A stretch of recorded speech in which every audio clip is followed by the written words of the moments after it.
प्यारे बच्चों, आज हम पढ़ेंगे आनुवांशिकता एवं जैव विकास। पिछली क्लास तक हमने ये जाना था कि जो जीव हैं वो जनन करते हैं और अपने जैसे जीव उत्पन्न करते हैं, और जो मनुष्य है, मनुष्य में लैंगिक जनन होता है। लैंगिक जनन से अभिप्राय है कि दो प्रकार के लिंग उपस्थित होते हैं, नर और मादा, और जब ये दोनों प्रजनन करते हैं तो एक नई संतति उत्पन्न होती है।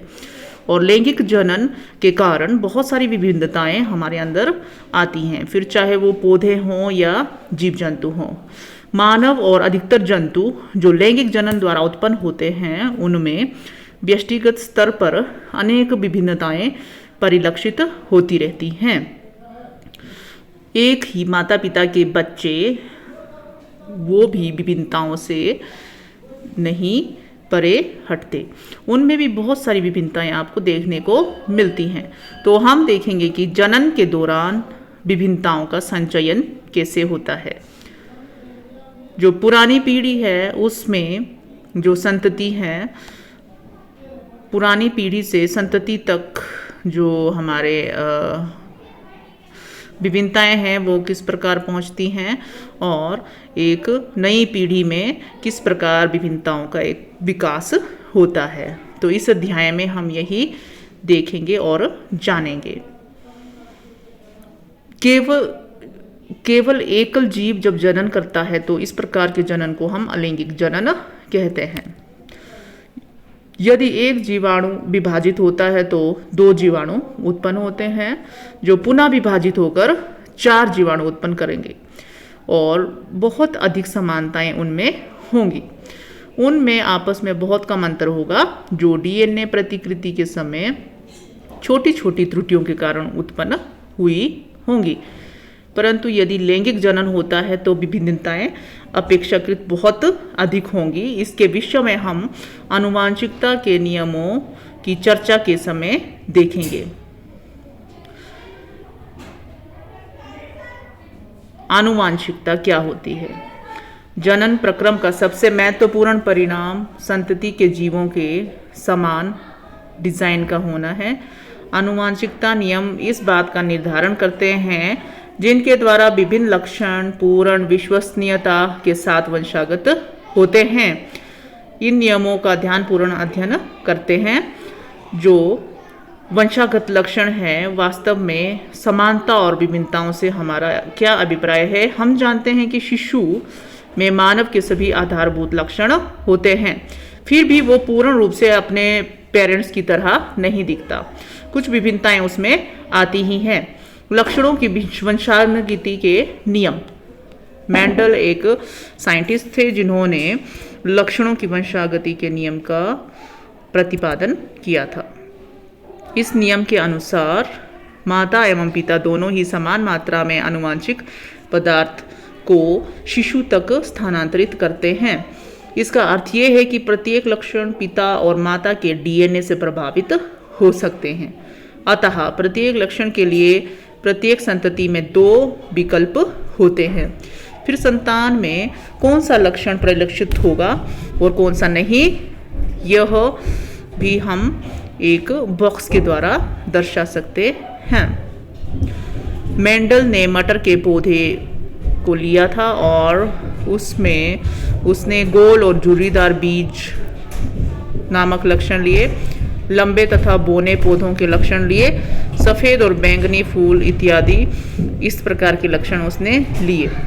इसने विभिन्न लक्षणों वाले मटर के पौधों को लिया, जैसे कि लंबे पौधे तथा बोने पौधे। इससे प्राप्त संतति पीढ़ी में लंबे एवं बोने पौधों के प्रतिशत की गणना की।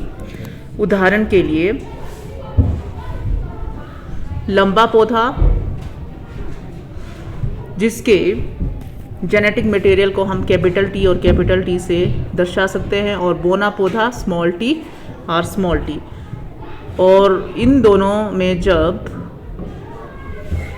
जनन हुआ तो सभी पौधे लंबे निकले, और इसकी जब हम इसका जो जेनेटिक मटेरियल है, इसकी जो जनन मटेरियल देखते हैं तो उसमें था स्मॉल टी और कैपिटल टी। और उसके बाद जब ये स्मॉल टी और कैपिटल टी वाला एक पौधा लिया और उसको दूसरे पौधे के साथ संकरण करवाया गया तो 4 पौधे उत्पन्न हुए, जिसमें हम विसंगतियों को देख सकते हैं। एक पौधा जो कि लंबा था, उसमें कैपिटल टी और कैपिटल टी थे, और लंबा पौधा जिसमें स्मॉल टी और कैपिटल टी दोनों मौजूद थे। एक था लंबा पौधा जिसमें स्मॉल टी और कैपिटल टी दोनों मौजूद थे, और एक बोना पौधा जिसमें स्मॉल टी के रूप में हम उसके जेनेटिक मटेरियल को दर्शा सकते हैं। तो इस प्रकार इसका अर्थ है कि 2 लक्षणों में से केवल एक पैतृक जनकीय लक्षण ही दिखाई देता है, उन दोनों का मिश्रित प्रभाव दिखता नहीं है। F1 पीढ़ी के पौधे अपने पैतृक लंबे पौधों से पूर्ण रूप से समान थे।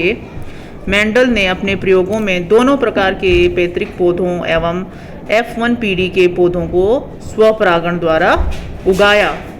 पैतृक पीढ़ी के पौधे से प्राप्त सभी संतति भी लंबे पौधे के थे, परंतु F1 पीढ़ी के लंबे पौधों की दूसरी पीढ़ी अर्थात F2 पीढ़ी के सभी पौधे लंबे नहीं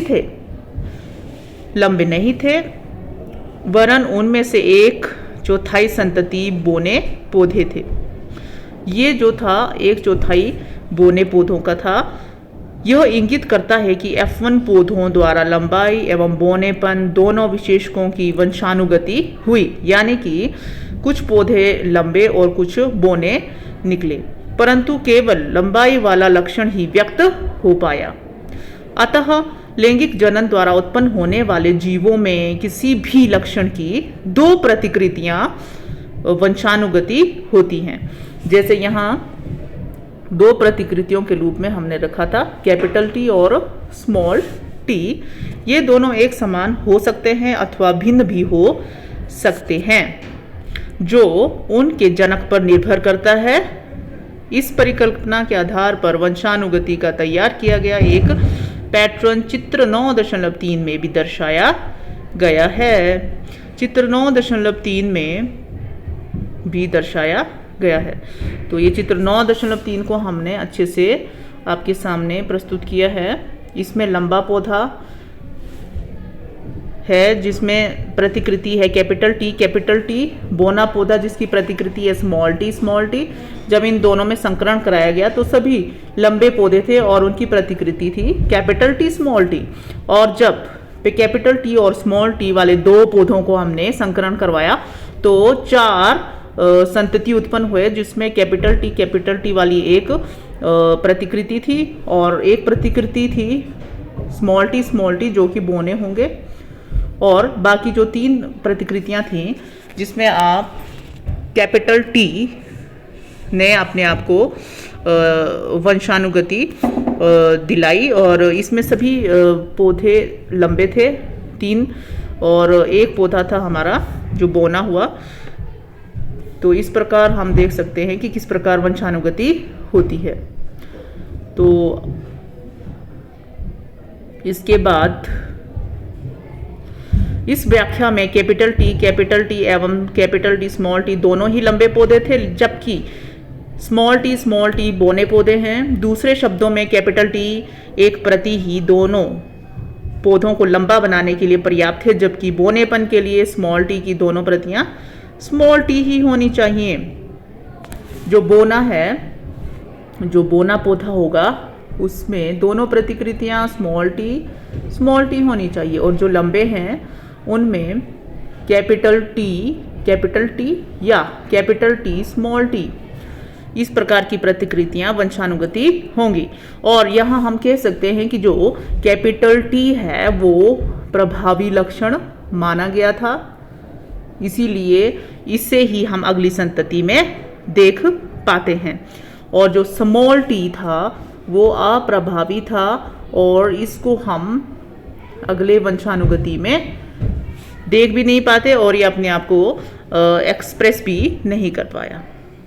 तो इस प्रकार जो ये प्रतिकृतियां हैं वो प्रभावी भी हो सकती हैं और अप्रभावी भी हो सकती हैं, और इसके आधार पर हमारे नई संतति में लक्षण दृष्टिगोचर होते हैं।